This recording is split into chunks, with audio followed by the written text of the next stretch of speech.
네, 매주 목요일 이분과 함께하고 있죠. 더불어민주당의 윤건영 의원과 함께하는 슬기로울 정치 시간입니다. 어서 오세요. 네, 안녕하세요. 윤건영입니다. 네, 일단 이전부터 여쭤봐야 될 것 같습니다. 중국의 왕이 외교부장은 와 있고, 네, 북한은 순항 미사일에 이어서 탄도 미사일 쏘아 올렸고, 우리는 또 SLBM 발사에 성공했습니다. 도대체 한반도에서 무슨 일이 벌어지고 있는 겁니까 지금? 어려운 상황이죠. 그런데 이제 그게 누군가의 의도에서 맞춰진 것 같지는 않고요. 네. 근데 지금 북한의 움직임 이거는 전형적으로 압박하자라는 걸 봐집니다. 그러니까 그렇게 봐야 되는 거죠. 예, 순항 미사일을 쏘고 연거퍼서 탄도 미사일을 쏘았다라는 것. 그러니까 탄도 미사일은 유엔 제재 위반 사항입니다. 네, 그렇다면서요. 일종의 폭풍 전야로 몰아가는 에스컬레이팅하는 그런 압박용 전략이다라고 보면 될 것 같습니다. 근데 또 단거리라면서요. 네. 그러니까 미국 보고 대화할래, 판 깰래 뭐 맞습니다. 이런 메시지인 거죠. 근데 북한이 좀 제대로 알아야 될 게 착각하지 말아야 될 게 긴장을 고조시키고 이 무력 도발로 인한 긴장 고조가 결코 북한한테 득이 되지 않는다라는 사실을 분명히 알아야 됩니다. 네. 그런데 지금 뭐 아프가니스탄에서 이제 적구리가 났잖아요. 바이든 대통령 입장에서는. 네네. 근데 만약에 북한이 계속 이런 식으로 도발을 하는데 그래 그럼 우리 대화할게 이렇게 나올 수 있을까요? 바이든 입장에서? 미국의 입장이 나왔죠. 네. 처음에 이제 순항미사일 발사가 있었던 이후에도 바로 곧바로 미국은 대화의 문은 닫혀 있지 않다. 예. 거기서 한 발 더 나아가서 인도적 지원도 할 수 있다라는 식으로 나왔고요. 어쨌든 때마침 우리가 SLBM 시험 발사를 성공했지 않습니까? 이 SLBM이라는 게 대단한 겁니다. 소위 말해서 게임 체인저라고 보면 되는데요. 근데 일단 그거부터 좀 확인 좀 네. 할게요. 이게 이제 세계 7번째냐 8번째냐 네. 이게 그러니까 갈라지는 게 북한이 SLBM에 성공했느냐 아니냐에 따라서 달라지는 거잖아요. 예, 어떻게 이게 파악하고 있어요? 정보 자산에 관한 내용이라 네. 아마 군에서나 정보기관에서는 이야기하기는 좀 쉽지 않은데 제 개인적 견해로 보면 북한은 성공하지 못한 게 맞습니다. 그래요? 예. 그럼 수중 발사까지인가 그 정확하게 SLBM의 단계는 여러 가지가 있습니다. 예, 즉 예. SLBM이라는 건 청취자들의 이해를 돕기 위해서 잠수함에서 미사일을 쏘는 건데요. 그렇죠. 그 이전에 잠수함에서 쏘는 기술이 워낙 고도의 기술이다 보니까 바지선에서 쏘는 거라든지 여러 가지 형태의 단계가 있습니다. 그렇죠. 북한은 지금 그걸 추진하고 있는 단계임 분명한데 어제 우리가 성공했던 잠수함에서 쏘아 올리지는 못한 걸로 저는 파악하고 있습니다. 그러니까 사출인가 뭐 이런 식으로 표현하던데 네. 잠수함에서 이제 쏘아 올리는 이 기술의 핵심이라면서요? 맞습니다. 바지선에서는 뭐 할 수 있는데 물론 그렇죠, 지금 제가 지금 말씀드리고 있는 게 정부 당국도 아니고 정보기관도 아니어서 그 자체를 제가 뭐 공신력 있게 말씀드리지는 않습니다만 제가 가진 정보의 내용으로서 말씀드리는 겁니다. 그러면 우리가 7번째가 되는 겁니까? 맞습니다. 그것이 그렇게 큰 의미가 있습니까? 이 SLBM이라는 게 조금 전에 말씀드렸다시피 현대전은 언제 어디서 공격을 해들어오는 걸 모를 때 그 위력이 배가 되는 거거든요. 그렇죠. 근데 물속에서 잠수하면서 미사일을 쏜다라는 것은 상대가 즉 적이 어디서 발사되는지를 모르는 겁니다. 그렇기 때문에 게임 체인저라고 하는 거고요. 일본도 이 기술이 없는 거고 독일도 없는 그런 상황입니다. 근데 지금 이 SLBM 발사에 성공했다는 뉴스 뒤에 따라오는 뉴스가 중국과 일본이 아주 예민하게 반응하고 있다는 뉴스를 제가 봤는데 당연히 그럴 겁니다. 아마 근데 그걸 겉으로 이야기는 못할 걸요. 그렇죠. 근데 왕이 외교부장이 와 있는 상태에서 발사 실험에 성공을 했습니다. 이건 어떻게 읽어야 되는 겁니까? 뭐 그걸 의도적으로 했다라고 보기는 그렇고요. 근데 이제 방금 말씀하신 것처럼 미국과 일본도 겉으로는 이야기할 수 없습니다. 왜? 대한민국의 자주국방인 거거든요. 그렇죠. 우리가 국제적인 규약이나 이런 걸 어긴 것도 아니고 한 가지 좀 덧붙여서 말씀드리는 건 진보 정부에서의 자주국방의 능력에 대해서 국민 여러분들께서 좀 평가를 해주셔라라는 말씀을 합니다. 통상적으로 보수 정부는 계속 입으로만 국방 하거든요. 그런데 실제로 보면 노무현 정부와 문재인 정부, 소위 말하는 진보 정부에서의 국방 예산과 보수 정부에서의 국방 예산을 비교해 보면 거의 배 가까이 차이가 납니다. 그리고 알겠습니다. 네. 그런데 국방부에서 밝힌 내용에 따르면 또 이제 미사일 또 네. 어떤 추가 네. 개발 중이라는 또 예고까지 나왔는데 제가 여기서 궁금한 게 미국과의 미사일 협정이 개정이 되지 않았습니까? 그래서 맞습니다. 사실 사거리 제한이 없어졌잖아요. 네네. 그 다음에 우리 정부가 내놓았던 이제 평가가 뭐냐면 우주 기술이나 이런 데 획기적 발전할 수 있는 계기가 확보됐다라는 거였고 네, 그건 로켓 기술을 뜻하고 맞습니다. 로켓 기술은 장거리 미사일 기술하고 사실은 동일한 기술이고 네. 그럼 우리 정부도 장거리 미사일 개발에 나선다 이렇게도 해석될 여지가 있는 거 아닌가요? 아닙니다. 그렇게 이게 군사적 긴장 쪽으로 가서는 안 되고요. 어제 대통령께서도 이야기하셨고 네. 어제 SLBM 성공과 함께 유의미하게 보아야 될 게 우주 발사체용 고체 추진 기간에 대한 실험을 성공한 겁니다. 군에서.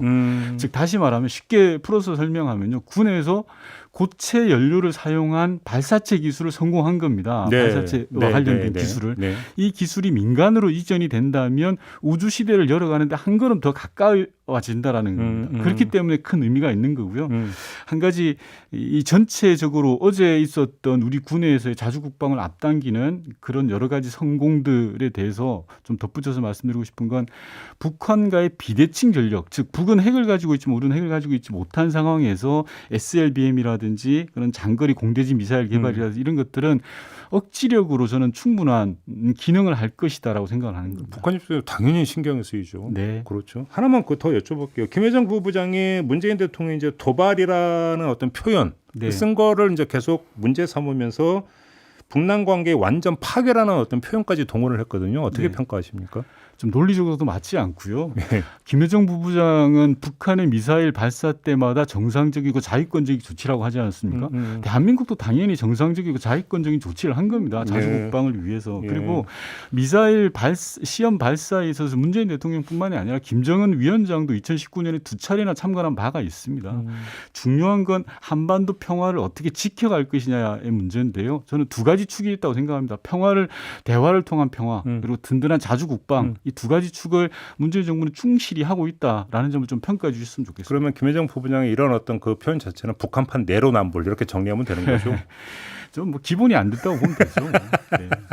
알겠습니다. 좀 다른 문제로 넘어갈게요. 우리 의원님 또 정보위원이시잖아요. 네.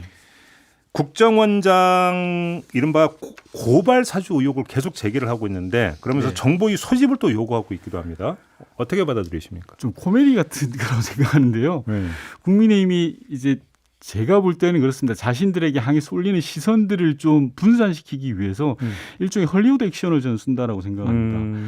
우선 말씀드리기 이전에 국회에서 상임위, 즉 정보위가 개최가 되려면 여야 간사 간의 협의가 있어야 됩니다. 네, 그렇죠. 그런데 제가 확인을 해보니까 팩트를 확인해 보니까 야당 보좌진이 여당 보좌진한테 전화한 게 전부라는 겁니다. 아, 그 정보위 열자 말자 이야기 뭐, 관련해서. 그러니까 즉 한마디로 말씀드려서 기자들 앞에서는 정보위를 열자 그리고 국정원 항의 방문하자라는 이런 일종의 헐리우드 액션을 취하면서 어허. 실제로는 우리 여당 간사한테나 여당 위원장한테 전화 한 통 없었다는 거예요. 이게 뭡니까 도대체? 그래요? 말로만 계속 이야기하지만 실제 진실을 파헤쳐보자라는 그런 거하고는 좀 거리가 멀다라고 생각이 들고요. 민주당 입장에서는 피할 이유가 없습니다. 다만 그게 정쟁으로 흐를까 봐 그런 우려들을 가지고 있는 것이고 예. 막말로 지금 국회가 제일 먼저 소환해서 불러야 될 사람 도둑질한 사람 아닙니까? 네. 그럼 도둑질한 그 범죄의 의심을 받고 있는 손준성 검사가 당연히 제일 먼저 와서 조사를 받고 해야 되는 거죠. 그런데 지금 현직 검사 뒤에 숨고 있다. 저는 그렇게 보고 있습니다. 근데 지금 손준성 검사 말씀하셨으니까 네. 수사정보정책관은 말 그대로 검찰총장의 수족인데 윤석열 당시에 검찰총장이 몰랐겠냐. 네. 민주당에서 이렇게 이제 계속 주장을 하니까 국민의힘에서 어떻게 받아치냐면 그럼 좋은데 그럼 당신들의 논법에 따르면 드루킹 사건도 문재인 대통령이 알고 있었고 내지 지시했다고 봐야 되는 거 아니냐. 이렇게 지금 맞받아치고 있는데 어떤 말씀 주시겠어요? 물타기 하는 거고요. 국민들이 국민의힘은 이 사건을 정쟁화시켜서 본질을 흐트러뜨리는 게 저는 최고 지금 일종의 정치적 의도를 가지고 있다고 생각을 하고 그런 의도가 일정하게는 먹혀들고 있다고 생각합니다. 왜냐하면 먹히고 있다. 대선이라는 공간에 접어들었기 때문입니다. 예. 대선은 진보와 보수 양 진영의 지지자들이 결집하는 시기이기 때문에 예. 본질을 쉽게 드러나기는 좀 어려운 그런 국면이거든요. 다만 아무리 새벽 안개가 짙다고 한들 아침을 막을 수는 없습니다. 저는 이 고발 사주 의혹이라는 건 심플하거든요. 어려울 때일수록 간단하고 단순하게 보면 되는데 검찰의 고위 간부가 검찰 출신 야당 정치인에게 자료를 줬고 이 자료가 야당으로 흘러갔고 야당에서 낸 고발장과 대단히 흡사하다라는 겁니다. 즉 검찰의 권한, 검찰권을 특정 세력과 특정인을 위해서 사용됐다, 사사롭게 사용됐다라는 거기 때문에 진실은 분명히 밝혀진다고 생각합니다. 또 하나만 여쭤볼게요. 제가 추미애 후보가 네. 손준성 수사정보정책관을 다른 데로 보내려고 했는데 이제 유임 로비가 있었는데 그때 청와대에서도 이런 게 있었다라고 네. 하니까 윤석열 캠프에서 어떤 식으로 이걸 받았냐면 윤석열 총장하고 손준성 정책관이 특수관계였던 게 아니라 청와대하고 특수관계였던 거 아니냐 이런 식으로 지금 논법을 이렇게 펴고 있는데. 저도 그 대변인이 낸 걸 봤는데요. 네. 대변인이 사실을 잘 몰라서 그러실 것 같고 네. 아마 청와대 입장에서는 그럴 겁니다. 인사라는 게 종합적으로 모든 정보를 가지고 하는 건데 네. 부분 즉 파편적 정보만을 이렇게 밝힐 수 없기 때문에 네. 지금 이야기를 안 하고 계실 거라고 생각되는데요. 아마 모든 게 밝혀지면 뜨끔할 겁니다. 뜨끔할 거라는 거 어떤 뜻으로 하신 말씀이세요?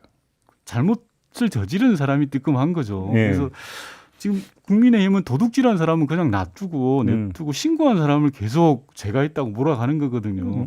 자신들이 만약에 도둑질을 했다면 반성하고 사과하면 될 일인데 네. 정말 저는 염치가 없다 그렇게 생각합니다. 그래요.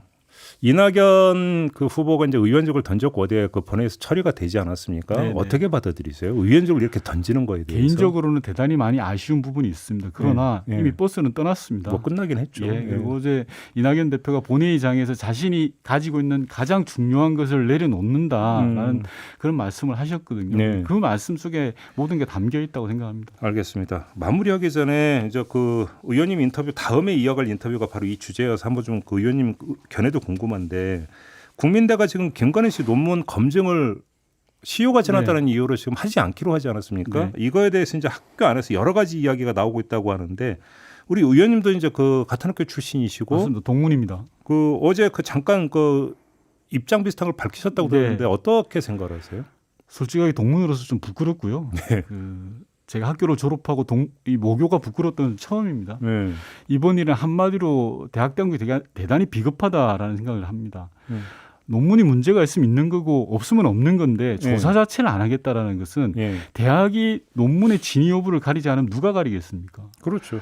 중국집이 짜장면 팔지 않겠다는 거와 똑같은 이야기거든요. 저는 네. 대학 당국이 학교 자체의 규칙을 핑계를 내세우는데 교육부가 정한 규칙과는 상반됩니다. 즉 시효 규정은 교육부에서는 이미 10년 전에 없앴거든요. 네. 그런데 국민대학교는 그걸 근거로 삼고 있습니다. 네. 비근하게 혹시 김종배 의원님 아시겠지만 2012년에 문도리코라는 네. 사건 아시죠? 지금 국민의힘이 전신이었던 새누리당 문대성 의원이 네. 당시 박사 논문에 대해서 논문 표절의혹이 있었습니다. 맞아요. 당시에는 국민대학교가 당당하게 논문 표절이라는 걸 밝혔습니다. 그런데 지금 10년이 지난 상황에서 정반대로 움직이고 있거든요. 국민들이 화가 나는 것은 자 논문이 문제가 있냐 없냐는 차치하고 조사를 안 한다라는 그 자체에 저는 있다고 생각을 합니다. 눈치 보기라고 보세요? 맞습니다. 그리고 이 대학이라는 곳은 학생을 가리키는 곳이지 않습니까? 나중에 이렇게 어물쩍 넘어가지고 학생들 얼굴 어떻게 보려는지 저는 답답하고요. 지금이라도 늦지 않았다. 국민대학교가 본조사를 제대로 조속한 시일 내에 하는 것만이 답이다라는 생각을 합니다. 알겠습니다. 화가 많이 나신 것 같네요. 화가 난 게 아니라 많은 사람들이 이렇게 생각을 할 겁니다. 알겠습니다. 오늘 이렇게 마무리할게요. 고맙습니다, 의원님. 네. 더불어민주당의 윤건영 의원과 함께했습니다.